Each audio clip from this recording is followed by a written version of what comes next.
Madam நீங்கள் தான் ரேப்டாப் book பண்ணதா? ஆமாம். ஓடிபி சொல்லுங்கள் மேடம். 0526. 0526. உட்காருங்க மேடம். என்ன மேடம் ஹெல்மெட் போட்டுருங்க. உட்காருங்க. போகலாமா மேடம்?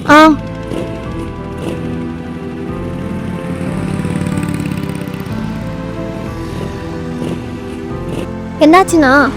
தெரியல மேடம், ஒரு நிமிஷம் இறங்குறீங்களா என்னன்னு பார்க்குறேன். இதெல்லாம் பார்த்து எடுக்க மாட்டீங்களா? சாரி மேடம், கோச்சுக்காதீங்க, ஒரே நிமிஷம் இறங்க, நான் என்னன்னு பார்க்குறேன்.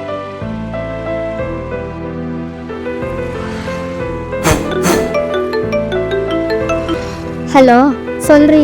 என்னடி இன்டர்வியூ போறேன்னு சொன்னா என்னாச்சு, செலக்ட் ஆயிட்டியா? எங்கடி ராபிடோல வந்துட்டு இருந்தேன், வண்டி ரிப்பேர் ஆகி ரோட்ல நிக்கிற. ஐயோ, அப்ப லேட் ஆச்சுன்னா வேற வண்டி போட்டு போக வேண்டியது தானே? இந்த வண்டியே ரொம்ப நாள் கழிச்சு இப்போ தாண்டி புக் ஆச்சு. இன்னொரு வண்டிக்கு எங்க போவேன்? சரி, உனக்கு எதுவும் பிரச்சனை இல்லைல்ல? எல்லாம் ஓகே தானே? இவனும் ஆள் பார்க்க ஒரு மாதிரி தான் இருக்கான், என்ன பண்றது? சரி நீ வை, நான் எதனா கூப்பிடுறேன். மேடம் வண்டி ரெடி போகலாம். ஹலோ, கொஞ்சம் தள்ளி உட்காருங்க. இதுக்குன்னே வருவானுங்க போல ரேபிடோ ஓட்ட. போகலாமா மேடம்? போலாம்.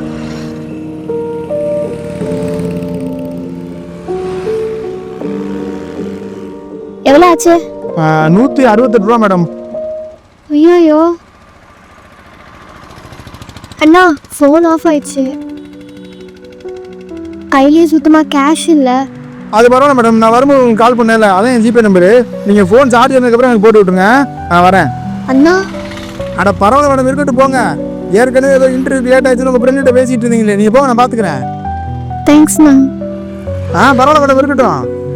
மேடம் நீங்கள் தான் எல்லாரையும் சந்தேகத்தோடு பார்க்குறீங்க, நாங்கள் எல்லாரையும் நம்பிக்கையோடு தான் பார்க்குறோம். ஆல் தி பெஸ்ட், நல்லா பண்ணுங்க. தேங்க்ஸ்ண்ணா.